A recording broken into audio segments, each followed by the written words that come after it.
Jaya Yamuna Tiravanachari Jaya Kunja Bihari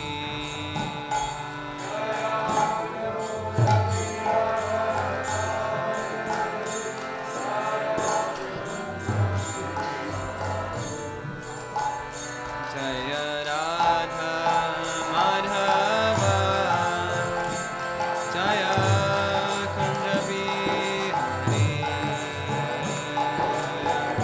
Radha Madhava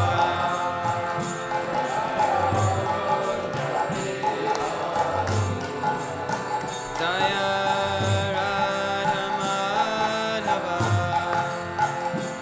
Jaya Kunja Bihari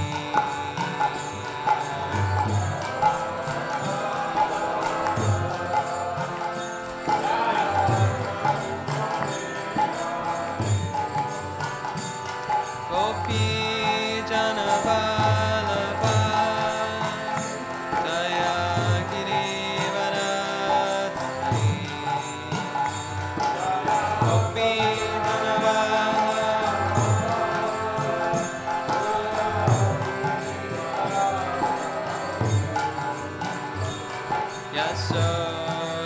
Yasodhanandana Jaya Prachajanarandana Yasodhanandana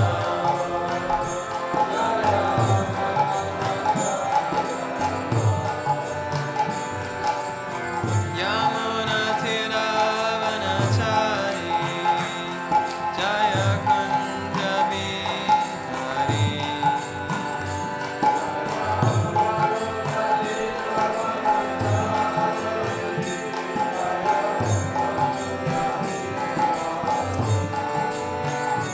Hare Krishna,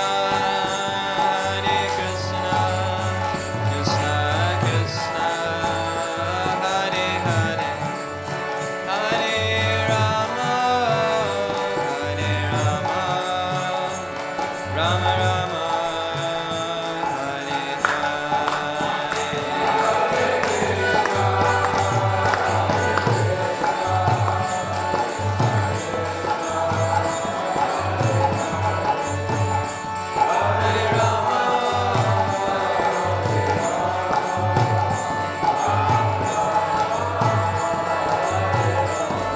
Hare Hare Krishna,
Namo Bhagavate Vasudevaya.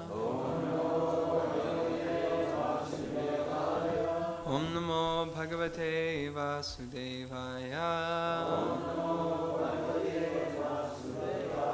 Om Namo Bhagavate Vasudevaya.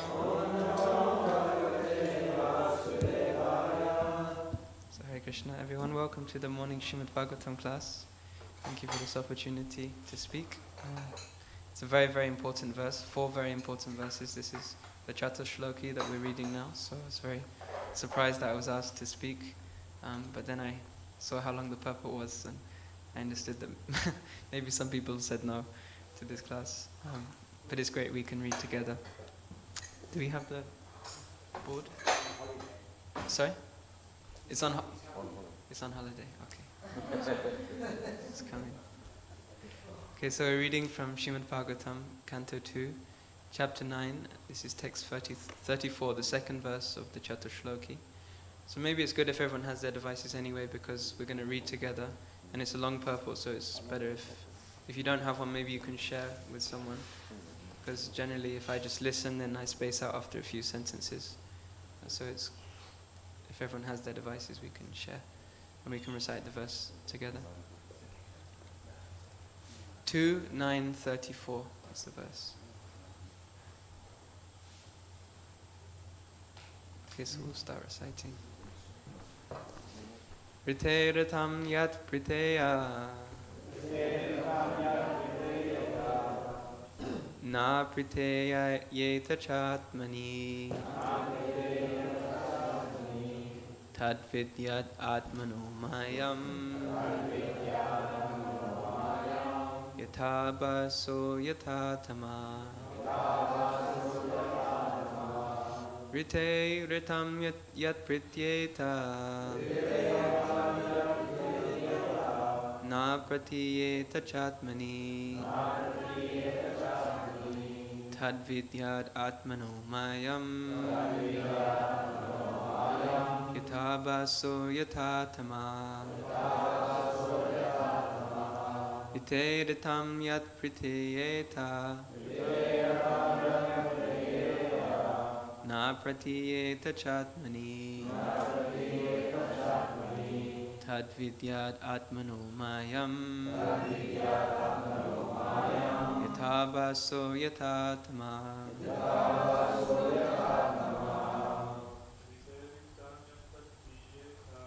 Teritam yat pratiyeta na pratiyeta chatmani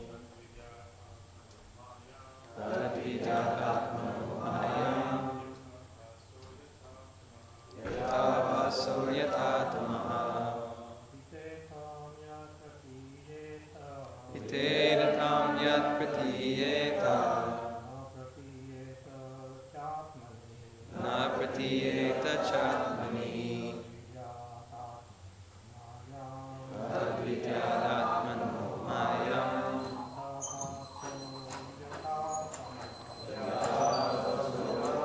Jai Shri Shri Radha Gokulananda Shri Shri Sitaram Lakshman Hanuman Shri Shri Gauranitai Ki Jai Teritam yat pratiyeta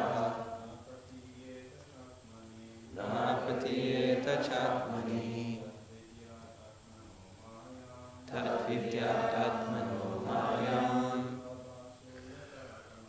yatha baso yatha tamaha teritam yat pratiyeta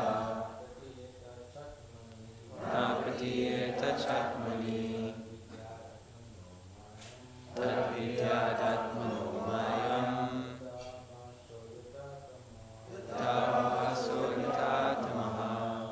Mataji's. Sorry.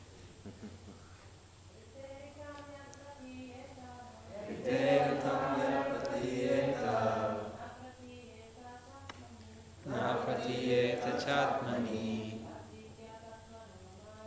tad vidyat atmano mayam yatha baso yatha tamaha Teritam yat pratiyeta tatmani tadvidyat atmamayam yatha bhaso yatha tamaha iteditam yat pratiyeta na pratiyeta chatmani tadvidyat atmanovayat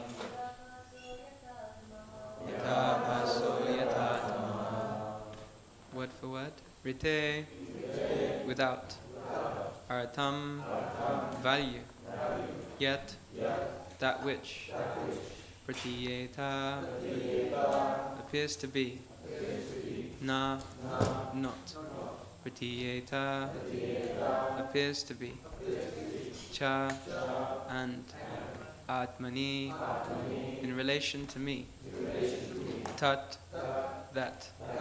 Vidyat, you must know. Atmana, my. Mayam, illusory energy. Yatha, just as. Abhashaha, the reflection. Yatha, as. Tama, the darkness. Translation by Srila Prabhupada. Srila Prabhupada ki jai.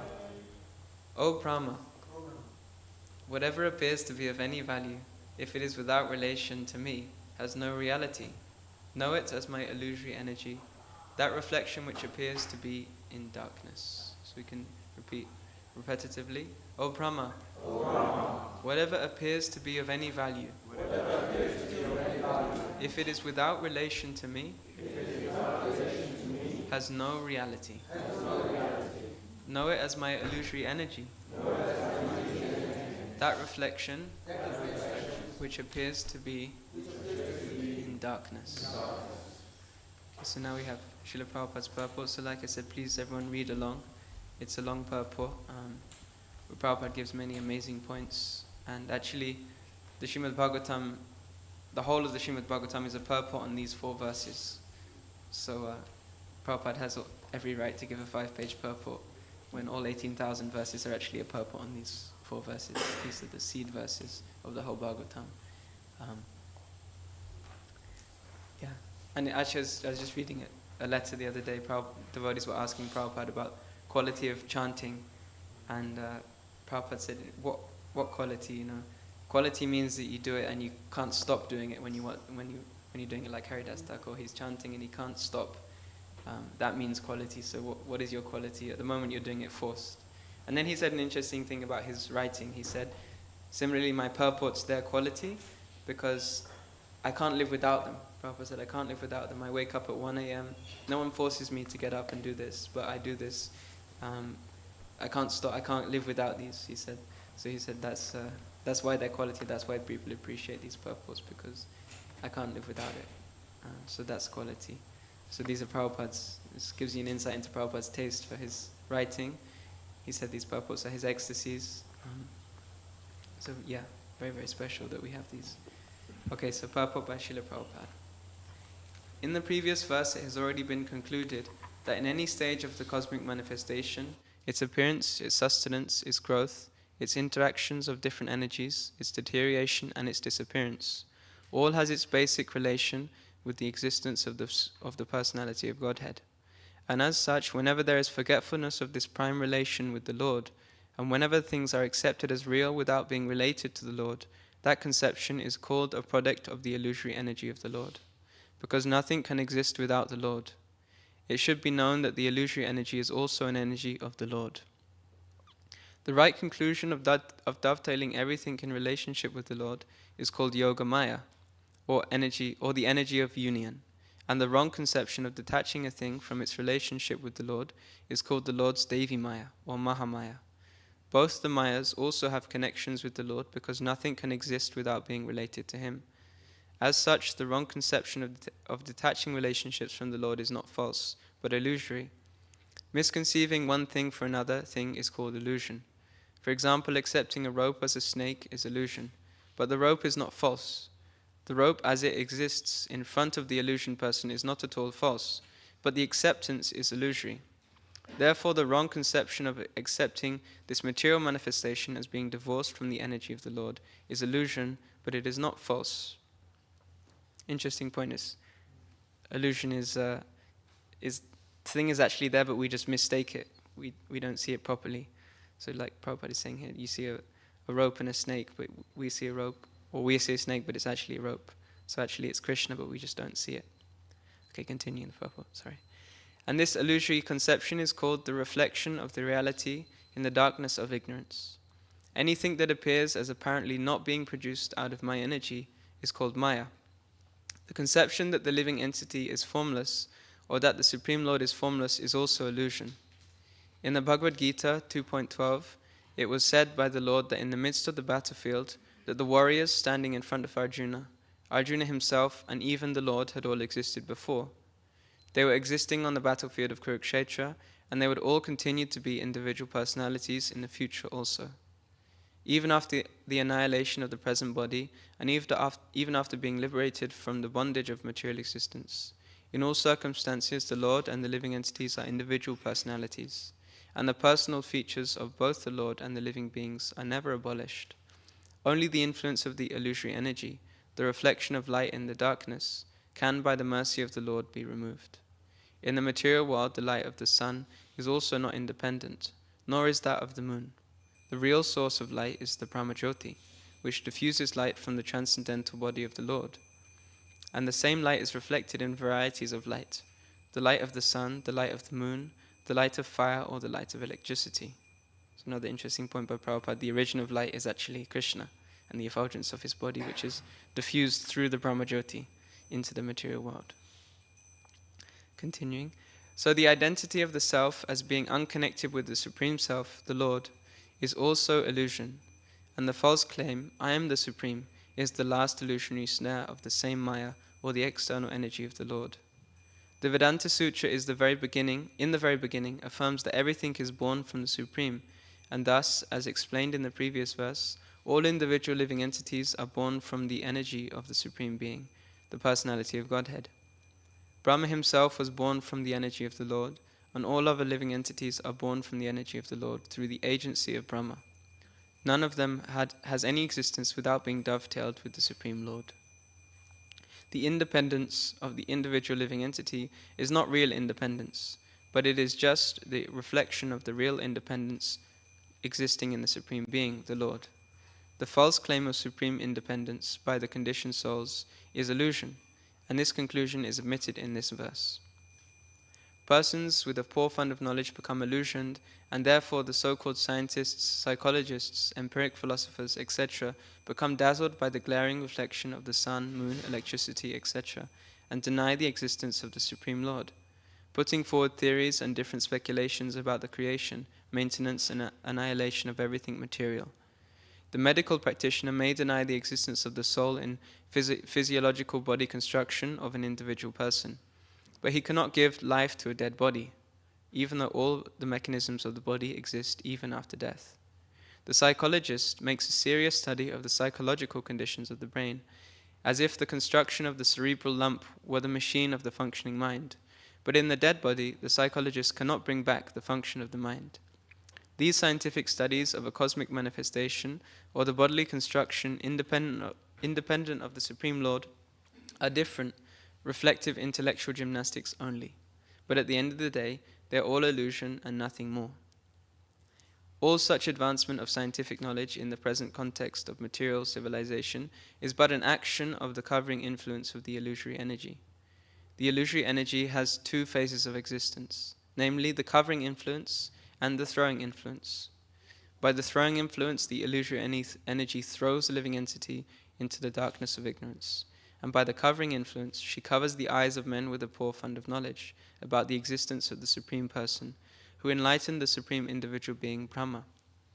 The identity of Brahma with the Supreme Lord is never claimed herein, and therefore such a foolish claim by a man with a poor fund of knowledge is another display of the illusory energy of the Lord.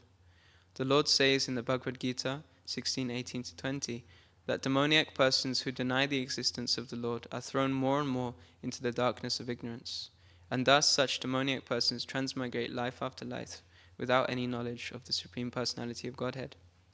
So Prabhupada is giving point after point how everything is coming from the Lord, and everything that is existing outside of that or not in relationship with that is actually illusion. And now Prabhupada in the second part of this purport is going to establish how everything is coming from Krishna and how we can see this in practical life. So Prabhupada says, the sane man, however, is enlightened in the disciplic succession from Brahmaji, who was personally instructed by the Lord, or in the disciplic succession from Arjuna, who was personally instructed by the Lord in the Bhagavad Gita. He accepts this statement of the Lord. Aham sarvasya prabhavo mata sarvan pravartate iti madva pajante mam buddhabhavas manvita. The Lord is the original source of all emanations, and everything that is created, maintained, and annihilated exists by the energy of the Lord. The sane man who knows this is actually learned, and therefore he becomes a pure devotee of the Lord, engaged in the transcendental loving service of the Lord. Although the reflectory energy of the Lord displays various illusions to the eyes of persons with a poor fund of knowledge, the sane person knows clearly that the Lord can act, even from far, far beyond our vision, by his different energies, just as fire can diffuse heat and light from a distant place. In the medical science of the ancient sages, known as Ayurveda, there is a definite acceptance of the Lord's supremacy in the following words. I'll skip this Sanskrit. There is one supreme person who is the progenitor of this cosmic manifestation, and whose energy acts as Prakriti, or the material nature, dazzling like a reflection. By such illusionary action, or Prakriti, even dead matter is caused to move by the corporation of living energy of the Lord, and the material world appears like a dramatic performance to the ignorant eyes. The ignorant person, therefore, may even be a scientist or a psychologist in the drama of Prakriti, while the sane person knows Prakriti as the illusory energy of the Lord. By such a conclusion, as confirmed in Bhagavad Gita, it is clear that the living entities are also a display of the Lord's superior energy, Paraprakriti, just as the material world is a display of the Lord's inferior energy, Aparaprakriti. The superior energy of the Lord cannot be as good as the Lord, although there is very little difference between the energy and the possessor of the energy, or the fire and the heat. Fire is possessed of heat, but heat is not fire. This simple thing is not understood by the man with a poor fund of knowledge, who falsely claims that the fire and heat are the same. This energy of the fire, namely heat, is explained here as a reflection, and not directly fire. Therefore, the living energy represented by the living entities is the reflection of the Lord, and never the Lord himself. Being the reflection of the Lord, the existence of the living entity is dependent on the Supreme Lord, who is the original light. This material energy may be compared to darkness, as actually it is darkness, and the activities of the living entities in the darkness are reflections of the original light. The Lord should be understood by the context of this verse. Non-dependence of both the energies of the Lord is explained as Maya, or illusion. No one can make a solution of the darkness of ignorance simply by the reflection of light. Similarly, no one can come out of material existence simply by the reflected light of the common man. One has to receive the light from the original light itself. The reflection of sunlight in the darkness is unable to drive out the darkness, but the sunlight outside the reflection can drive out the darkness completely. In darkness, no one can see the things in a room. Therefore, a person in dark is afraid of snakes and scorpions, although there may not be such things. But in the light, the things in the room can be clearly seen, and the fear of snakes and scorpions are at once removed. Therefore, one has to take shelter of the light of the Lord, as in the Bhagavad Gita or the Srimad Bhagavatam, and not the reflective personalities who have no touch with the Lord. No one should hear Bhagavad Gita or Srimad Bhagavatam from a person who does not believe in the existence of the Lord. Such a person is already doomed, and any association with such a doomed person makes the associator also doomed. Okay, last paragraph. According to the Padma Purana, within the material compass, there are innumerable material universes, and all of them are full of darkness. Any living being, beginning from the Brahmas, there are innumerable Brahmas in innumerable universes, to the insignificant ant, are all born in darkness, and they require factual light from the Lord to see him directly. Just as the sun can be seen only by the direct light of the sun, no lamp or man-made torchlight, however powerful it may be, can help one see the sun. The sun reveals itself. Therefore, the action of different energies of the Lord, or the personality of Godhead himself, can be realized by the light manifested by the causeless mercy of the Lord. The impersonalists say that God cannot be seen. God can be seen by the light of God and not by man-made speculations. Here, this light is specifically mentioned as Vidyat, which is an order by the Lord Brahma. The direct order of the Lord is a manifestation of his internal energy, and this particular energy is the means of seeing the Lord face to face. Not only Brahma, but anyone who may be graced by the Lord to see such merciful, direct internal energy can also realize the personality of Godhead without any mental speculation. Srila Prabhupada ki jai. So an incredible purport. Has so many points, and we'll discuss some of them. But before we do, we'll say the Mangalacharan together. Om Jnana Timirandasya Gyananjana Shalakaya Chakshurun Militam Yena Tasmai Shri Gurave Namaha Shri Chaitanya Manobhishtam Stapitam Yena Bhutale Swayam Rupa Kadamayam Dadati Swapadantikam Vandeham Shri Guru Shri Yuta Padakamalam Shri Gurun Vaishnavamscha Shri Rupam Sagrajatam Sahagana Raghunathanvitam Tam Sajivam Sadvaitam Savadutam Parijana Sahitam Krishna Chaitanya Devam Shri Radha Krishna Padan Sahagana Lalita Shri Vishakanvitamscha Hey Krishna Karuna Sindhu Dinabandhu Jagatpate Gopesha Gopika Kanta Radha Kanta Namostute Tapta Kanchana Gaurangi Radhe Vrindavaneshwari Vrishabhanu Sute Devi Pranamami Hari Priye Vanchakalpa Tarunvyascha Kripa Sindhu Bhayevacha Patitanam Pavanebhyo Vaishnavebhyo Namo Namaha Nama Om Vishnu Padaya Krishna Prishtaya Bhutale Srimate Bhaktivedanta Swaminiti Namine Namaste Saraswati. And asked Brahma he told Brahma, ask for any benediction. You can ask for anything. I'm pleased. And so Brahma asked for 4 things from the Lord. Anyone remember those 4 things from Vrindavan Chandra's class? What did Brahma ask? Any remember? Yeah. So that was the second question. How do you create, maintain, and destroy the world by your energies? Anyone else remember any of the questions Brahma asked? Or benedictions? Yeah, very good. Tell me about the material and the spiritual forms. Your material and spiritual forms, what's the difference? Yeah, then that was the first question Brahma asked. Second question was what you said, how do you create, maintain, and destroy the world by your energies? And then the third was, anyone know?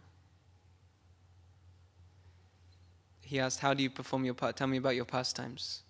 And then the fourth was a benediction. He asked, please bestow me your mercy upon me to carry out these instructions that you've given me. So the Lord answered the first question in the previous verse, which Vrindavan Chandra spoke about. So he answered the question, tell me about your material and your spiritual forms. And now Brahma's second question is about his Maya, or his energies. And so then the Lord is answering in this verse here, this second question of Brahma, all about the Lord's Maya, or the Lord's energy. And so these 4 verses form the Chatur Shloki, which are the seed verses of the Bhagavatam.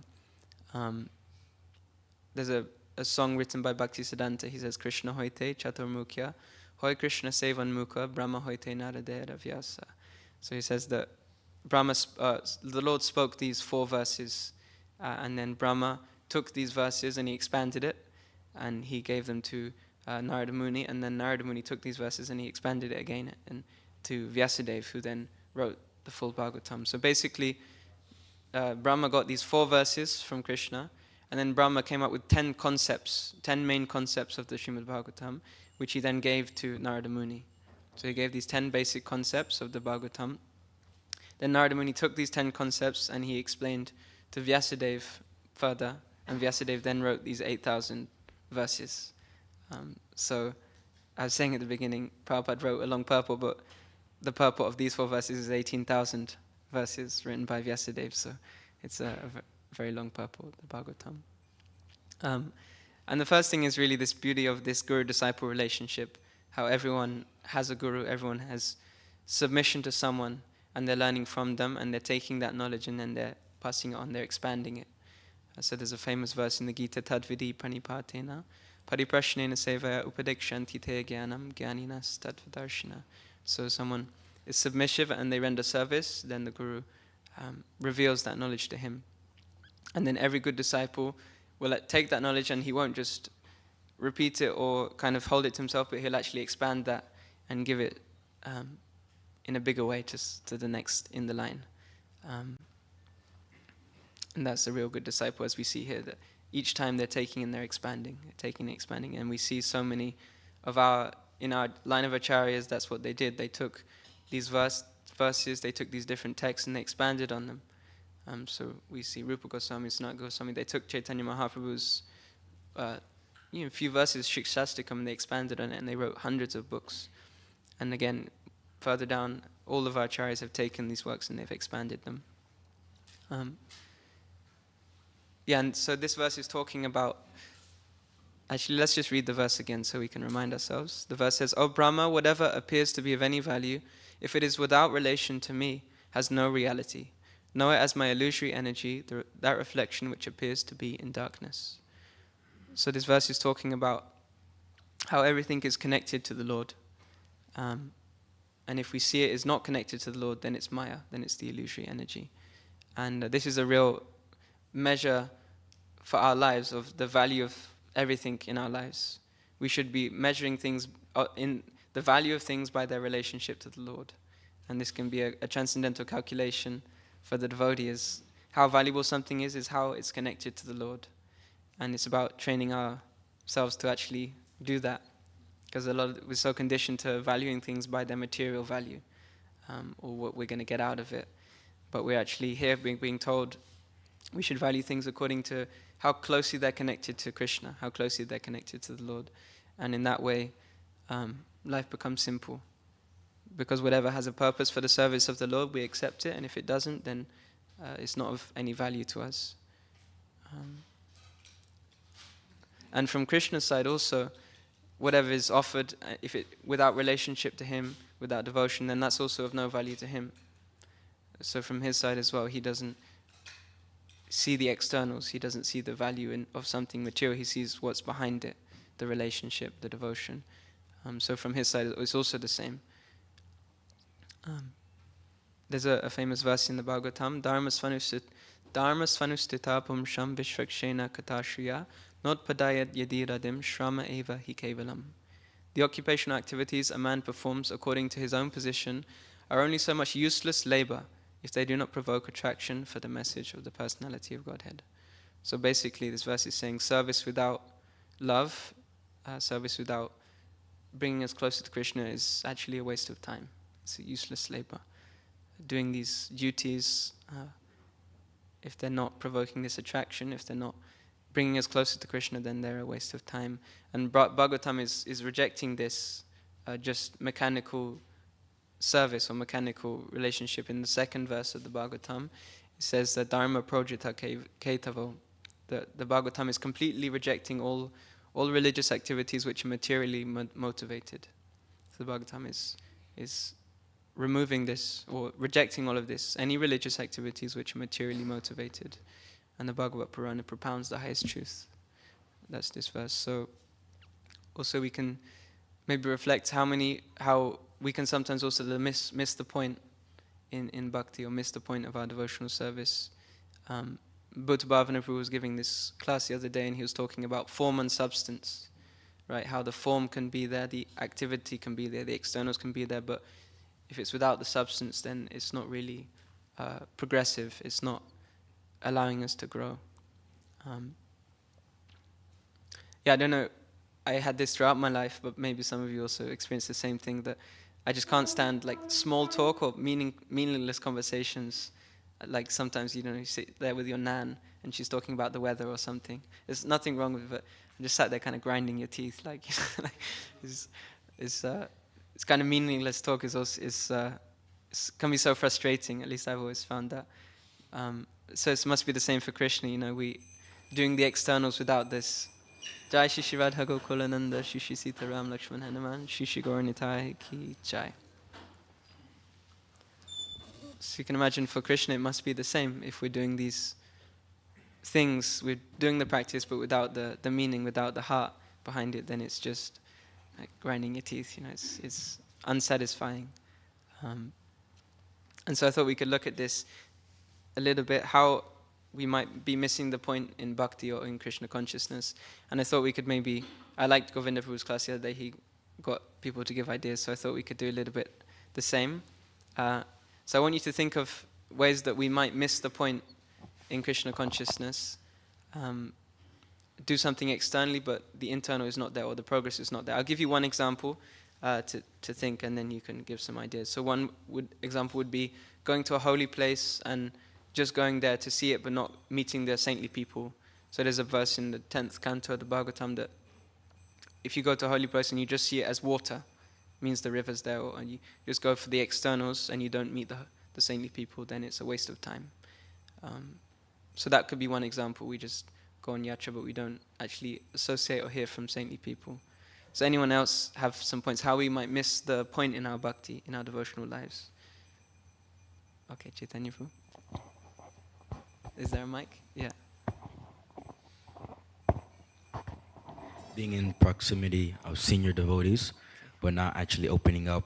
You may have conversations with them and they may try to sit down with you and actually get you to open up, but not actually revealing your mind and kind of being submissive towards them and giving them the chance to really give you advice and things like that. Yeah. But you're just keeping your own opinions. Yeah, not making the most of devotee association and allowing actually change. Often it comes from a lack of wanting to change. Normally we have the help there is available, but are we actually ready to submit to it? Yeah, thank you. There were some other points. Who had their hand up? Yes. I was thinking of deity worship also. We're concentrating on Pujari service, we're concentrating on the deities, who can best serve them, but then a devotee comes, they need something. Like, no, you can wait. I'm serving the deities. Yeah. Yeah, it's explained that neophyte devotee just sees the deity but doesn't respect the other devotees around. Actually, Bhaktisiddhanta used to say this phrase. I got it written down. It's a Bengali phrase, Shalagram Dvara Badam Banga. So it means that the priests are taking the Shalagram deities and using them as nutcrackers. So the idea is that you're just using the deity worship as a means to get something, or just as a show. We want to be at the front. People are seeing us. We're offering the arati or whatever. Or we're doing the abhishek on Janmashtami on the main stage. So, but if we're doing it just for business. So all of these different things, the acharyas are so strong on this that it's so destructive for our Krishna consciousness. Thank you. Yes, sir. Offering obeisances, but not knowing why we're offering obeisances. That's a good point. Yeah. So what does obeisances mean? Obeisances means actually the meditation is that Krishna's feet are coming on our head. That's why we're putting our head on the floor. And so we should actually be meditating behind it. And we should say the pranam mantras also. My spiritual master is quite strong this. He always says that if you don't say it out loud, it doesn't really work, because we're offering obeisances to a personality. We should be greeting them, otherwise there's no meaning behind it. Yes, Ruhu. Food offered to the Lord and Mahaprasadam also. I see so many devotees also, non-devotees also, they just accept it, and sometimes they also waste it. Like they drop it and they just keep it lying somewhere and then it dries up. So we should also have the importance of educating as well as teaching as well as understanding the importance of prasadam, Mahaprasadam, all of it. Thank you. And we missed the point. definitely. Tarunavu has a point, and then Karan and Nishkinshana.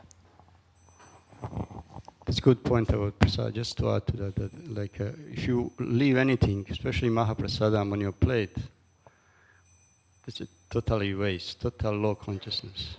Doesn't matter if somebody gives you or you take yourself, and I've seen discarding in a bin. That's a horrible mentality. Anyway, there's another point. Like in ISKCON, which is a very common thing, call somebody Prabhu, or without, it's just kind Without of meaning. Prabhu or Haribol, Prabhu, like this, all this like jargons, Yeah. which we don't really, not even think of meaning, what Prabhu is, and do you really feel this Prabhu? Yeah, Prabhu, yeah. Like, and so many similar connotations. Anyway. Yeah, thank you. That's a good point. Yes, Nishkinshana Prabhu, Karan Prabhu, Sankirtan Prabhu. You sometimes see a lot of devotees, but particularly a lot of congregation devotees on the weekend, they'll ring the bell when they come in, and then they ring the bell when they go out. So it's like, what's the point in ringing the bell when you go out? Because you don't ring someone's doorbell when you leave their house. So it's like, Okay. just a point Thank there, you. Let's maybe also focus on things from ourselves as well, not just what we see around us going wrong. But yeah, it's true. We should, we're not trying to announce our presence. Yes, Karan Prabhu. Sometimes we attend the Bhagavatam class or hear a lecture, and then if anyone asks after the lecture or class, what did you learn? I have nothing to say. Yeah. Yeah, it's a good point, and maybe one thing I was thinking of as well was that we study or we hear these classes, but we don't actually imbibe the knowledge. We don't imbibe it. So we have many examples in the scriptures that devotees who studied a lot, but they didn't become humble, they didn't imbibe the knowledge. So we have one is Ramharshan Sutta. When Lord Balaram came, he didn't offer respect to the Lord, and so he had so much learning. He was on the Vyasasan, and he was like the most learned in all of the philosophy, but he didn't actually imbibe that by offering respect to the purport of the Bhagavatam when he came. Also the same with the Yajnik Brahmanas, of the wives of the Yajnik Brahmanas. So the Yajnik Brahmanas, after they realized, after the wives came home and they realized their mistake, they said this amazing verse. They said, to hell with my sacrifices, to hell with my learning, to hell with my austerities, to hell with everything. I've missed the point. We're condemned because we were inimical to the personality of Godhead. This beautiful verse in 10th canto. So he says, what was the use? We learnt so much, but we didn't actually apply it. Yes, a good point. Thank you, Prabhu. Paramakundapu, you had a point? Yeah, Abhay Prabhu.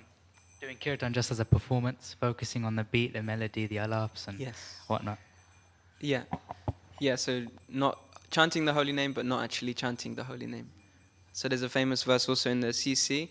It says, Bahujan makari yadi shravana kirtana, tabutana paya Krishna premadana. So that we can be chanting for many, many lives actually.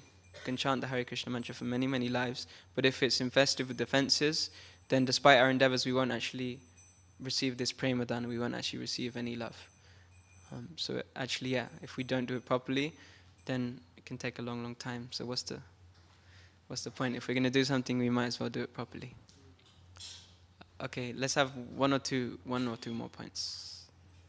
Yeah, any Matajis? Yes.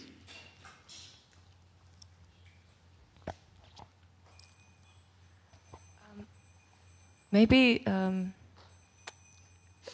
when I find that I don't understand why I'm doing something in terms of devotional service, and I'm just like, I'm actually don't know what I should be contemplating on in this moment, because we're conditioned, our minds could, run around. So it just feel like a waste of time if we're it's like inattentive. Yeah. Like any moments like that. Yeah, But so it's really quite understanding often. So. the motivations behind Krishna consciousness. Yeah. Okay, maybe we can carry on. We've got a few minutes left. So one last thing I was thinking was association. through physical presence, or thinking that we need to be close to people, but not through hearing. So that's another thing we might miss the point on. I'm going to skip a few points. Yeah, so in this verse, it's really about what we value, and what does Krishna value. This is what this in relation to me in this verse means. Krishna is saying that he values this only, this relationship, this love. And our activities have to become more and more in that line, more and more just towards Krishna, more and more to the point and not missing the point. In the Gita, Krishna says, Yat karosi yadashnasi, yat jahosi dadasi yat, yat tapasyasi konteya, tat kurushva madarpanam. Whatever you do, whatever you eat, whatever you offer, whatever austerities you do, then just do it for me. We have to remind ourselves, we have to keep reminding ourselves of these principles, that what does surrender actually mean? We have to remind ourselves of that. I know for me, we hear it every day. It's like, I have to surrender. But then what does it actually mean, and how are we applying that? And in the beginning, normally we're pretty good at making these steps to surrender, but then after some time we make so many of our own plans and it becomes our life again, and we miss the point of surrender. And that's why we actually learn a lot of these verses, and that's why remembering verses and learning verses is so potent, because there's a principle called tadatma, which means that whatever you associate with, it rubs off. The qualities of it rubs off. So when we associate with verses, when we remind ourselves of these verses, when we learn verses, then actually some of the qualities from that verse, some of the principles in that verse rub off on us. So it's a powerful thing to learn verses and to meditate on verses.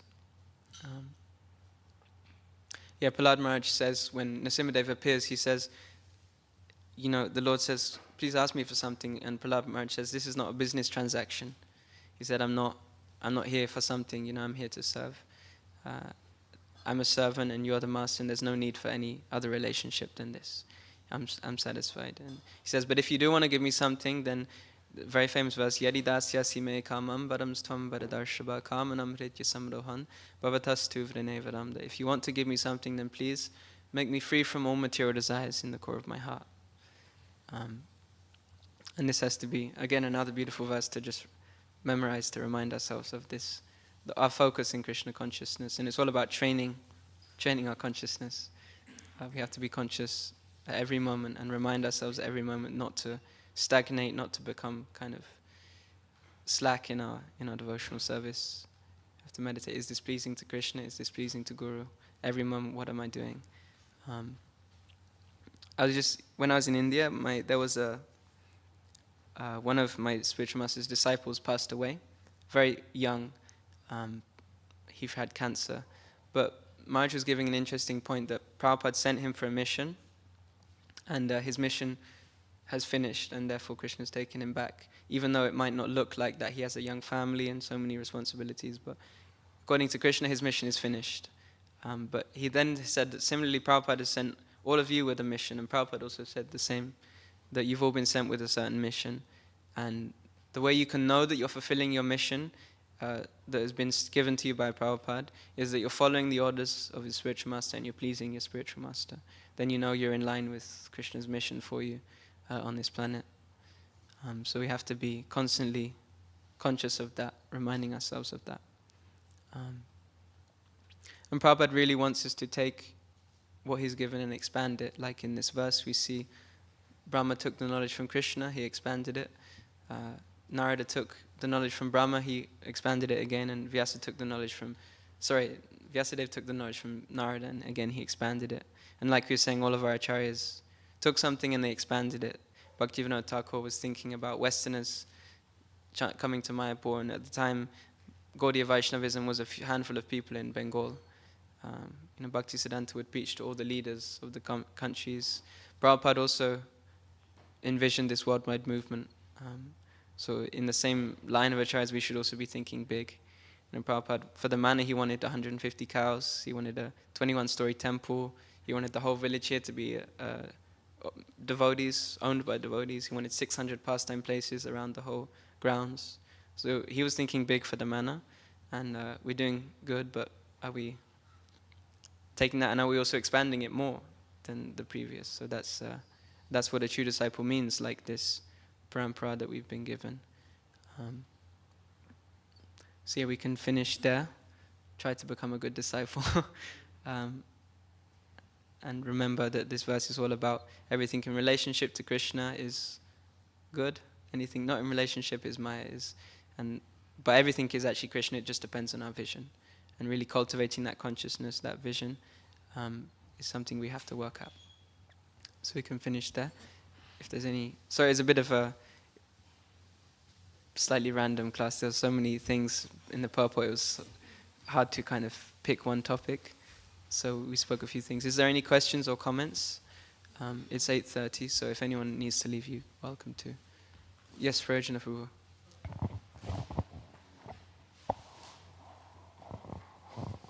Can you help me with my memory? Because Prabhupada, when he did the preface, I think, for the Bhagavad Gita, he put Om Tat Sat after it to connect it to Krishna. And that seems... but I'm trying to think where that is. Is it in the Bhagavad Gita? I think it's at the end of the... Yeah. Yeah. It is, yeah. So that's just connecting everything to Krishna. Even one way or t'other. He seemed to... It's like a humble position for him, isn't it? He then put on Tat Sat after. Yeah. Yeah, Prabhupada was always connecting everything with Krishna. That was... His solutions, sometimes devotees became really bewildered about his solutions for things. Often Prabhupada, and devotees have discussed this before, that Prabhupada, sometimes devotees would say, the temple is unclean, and Prabhupada would say, chant your rounds properly. Devotees like, how does that even connect? But then, when you look at it, he's actually just relating it to Krishna, that if you chant attentively, then you'll be attentive in all the other aspects of your life, so naturally things will become clean. So, but the vision is just directly relating it to Krishna, and that is the source. Yeah, thank you. Any other questions? Comments? Yes, Mataji.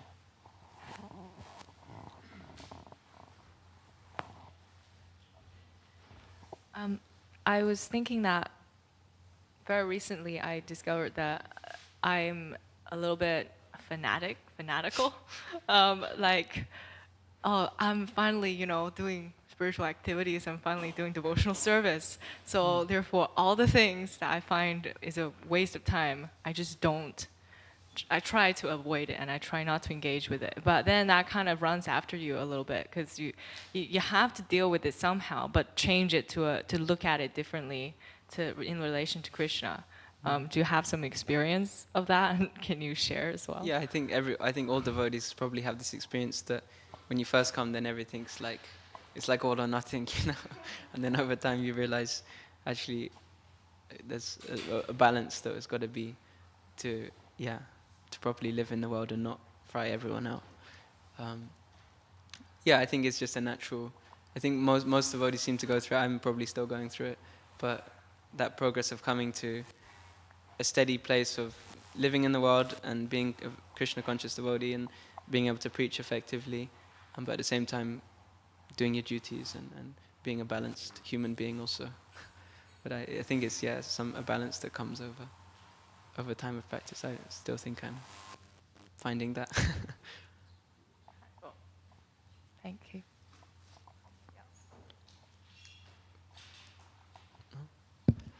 Tirunapu.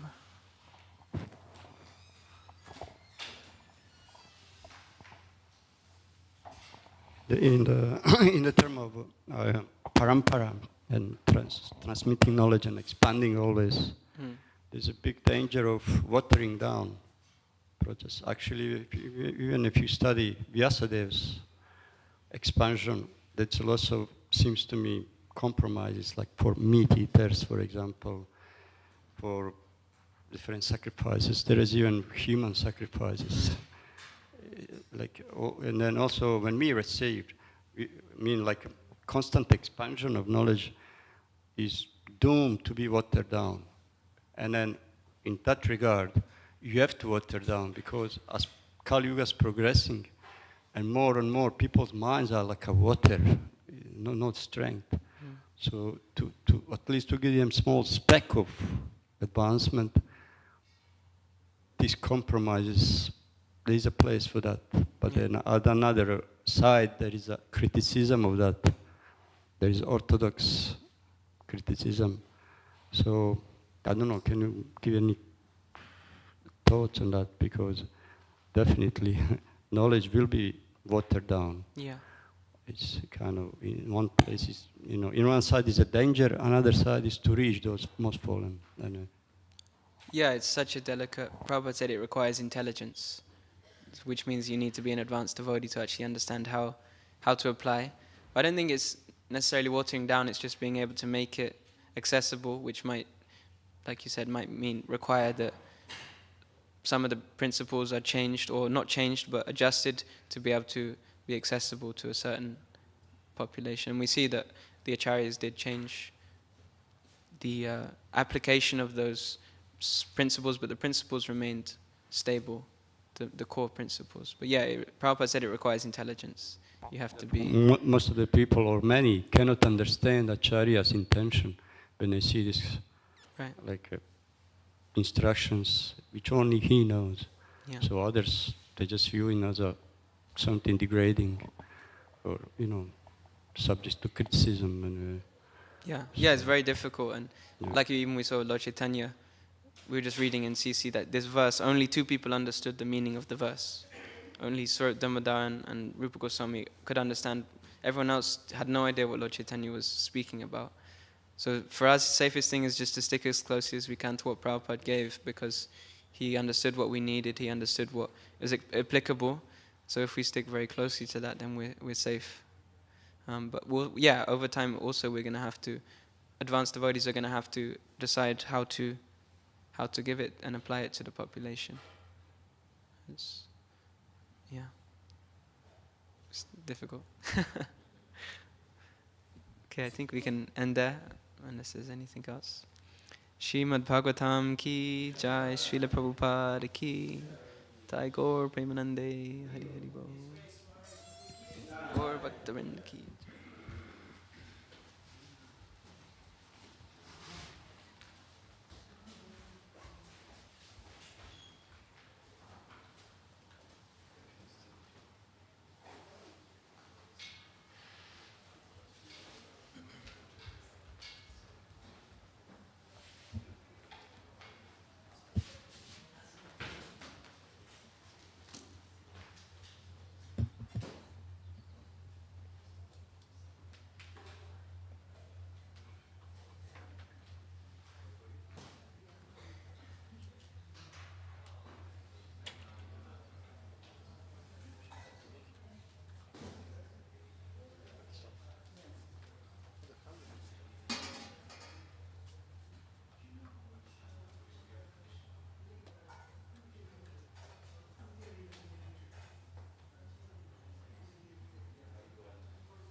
Oh, thank you, Marty.